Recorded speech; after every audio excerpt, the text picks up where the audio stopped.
しんちゃお、こんにちは、いさむです。今日僕は朝から親知らずをですね抜いてきまして、あんまり声を張り上げられないので、もしかしたら聞きにくいかもしれないんですけれども、ちょっとね、体も動かせないですし、レッスンも今日はお休みいただいているので、ちょっと暇なんでね、昼間に動画を撮っています。で、今日何話そうかなと思った時に、先月僕は左側の下の歯の親知らずを抜いて、今日は右側を抜いたんですけど、先月親知らずを抜いた時にインスタとかツイッターとかで親知らず抜きましたみたいなことを書いていたら、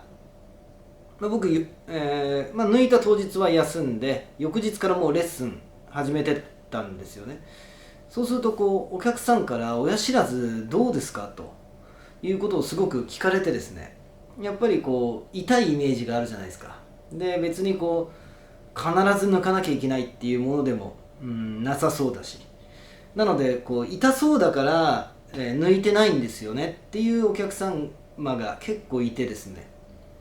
なので親知らずどうだったかっていうことについて、話してみようかなと思います。それから、こういう安静の日に、一応体を動かしてきた人間として、何をするかということについて話せればなというふうに思ってますんで、今日もよろしくお願いします。でまず、僕の場合の話なんですけど、左と右で親知らずの生え方が違ってたみたいで、左の方は斜めから歯が生えてて、右はちゃんとまっすぐ生えていたということで、処置も全然違ったんですよ。で、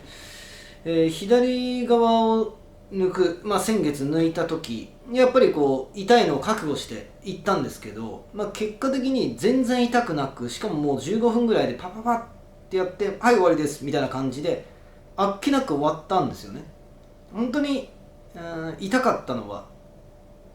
最初の麻酔の注射ぐらい。麻酔はやっぱり、広い範囲で打つんで何回も、何箇所も打ちます。でその刺す瞬間だけ痛くて、あとはですね痛みはなかったんです。で痛かったら左手上げてくださいって言われてたんですけど、上げることもなく終わったんですが、一番ネックだったのはですね、僕鼻が詰まってたんですよね、その日で。このお医者さんが作業してる時に、こっちから助手の方が唾を吸ったりとか作業をするじゃないですか、2人がかりで。その時に結構息ができなくなって、口で息ができなかったので苦しかったんですよね。だからそこだけ苦しいなってことで手を挙げて、ちょっと息ができないですって言って、苦しくなったら手を挙げて、息吸ってお願いしますっつってまたやって、苦しくなったら手を挙げてっていうような感じはありました。それぐらいです。で斜めに生えていたからだと思うんですけど、糸をですね通して縫ってくれたんですよね。で縫ったから、なんていうんだろうな、よく聞いてた穴がすっぽりと開いてそこに食べ物が詰まるとか、そういうこともなくですね、糸でつながれてるなっていう感覚、口が大きく開けられない感覚っていうのはその術後も残ったんですけど、あんまり終わった後も腫れることはないし、なんか小島瑠璃子さんとかがね腫れてる写真あげてましたが、なんのかなと思ったけど、対して、多分言わなきゃ分かんないぐらいの腫れでした。でその抜いた日の翌日に、消毒をしにいつも行ってる歯医者さんに行って消毒してもらって、でうがい薬とかをもらって、その後食事後にうがいをして消毒をすると。で僕は1週間後に、その糸を抜きにまた病院に行く。でそこからはもう口も大きく開けられるようになるし、大したストレスがなかったです。僕電動歯ブラシを使ってるんですけど、その電動歯ブラシが振動がねそこに伝わっちゃうので、普通の歯ブラシにしてくださいと言われて、それを変えたぐらいで、あとは全然意外と大丈夫だったなっていう印象だったんですが、今日はまっすぐ生えていて多分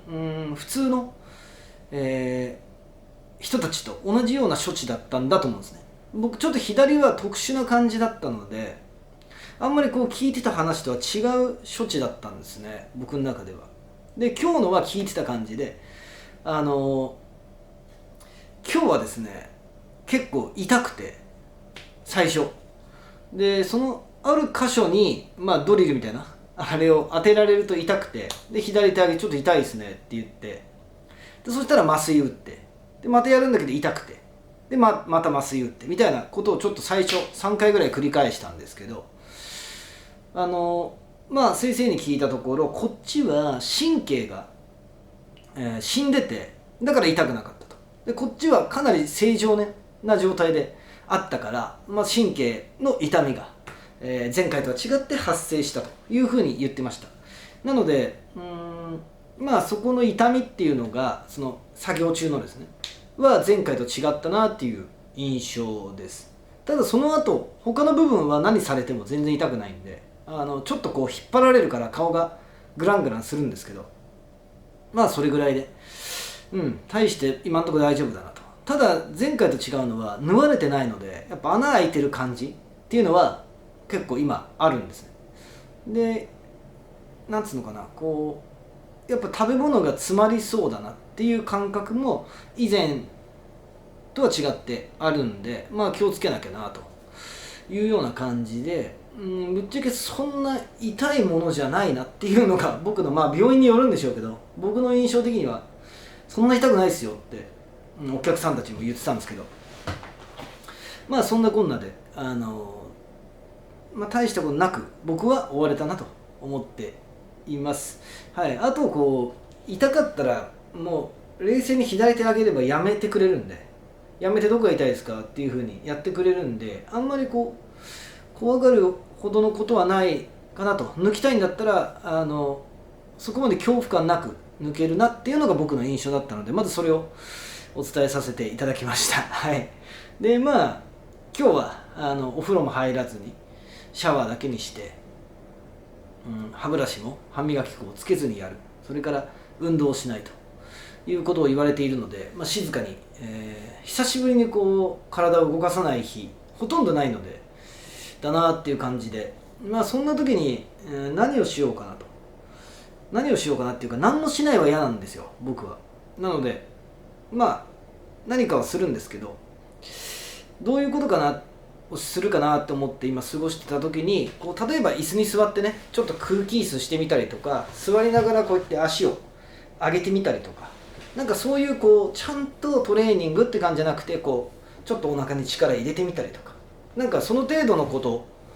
でいいな、その程度のことぐらいはした方がいいなっていうふうに今は思ってて、そういうことはしてます。何かをしながら、ながらですね、ながらそういうことをしてる、したくなっちゃうって感じですかね。はい。あとは寝る前にストレッチぐらいはやろうかなと。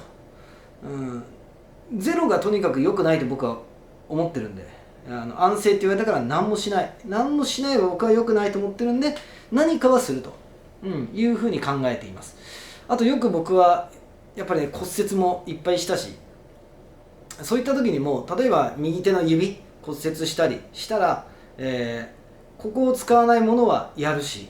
あとあばらを骨折したら、あばらに痛まないようなトレーニングを探して、それをやると、いうふうにしてるので、何もやらないっていうふうに考えずに、何ならできるかなっていうふうに考えると、こういう状況が起きてもあんまりこう後退せずに、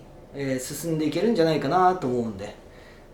そういうふうに僕は考えるようにしています。前十字靭帯を切って入院した時も、この状況でどんなトレーニングならできるかなっていうふうに考えて、その中でできるトレーニングをやったっていう感じだったんで、そんなふうに、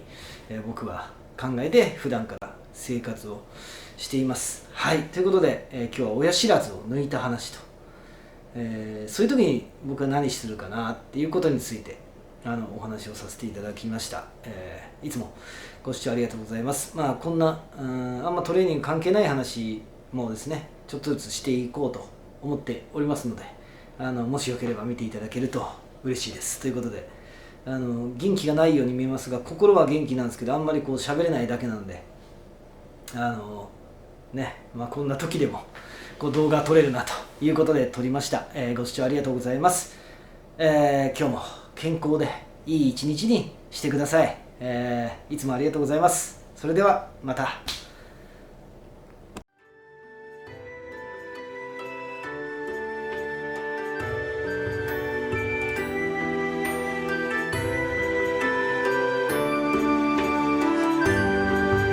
特許権利奥義、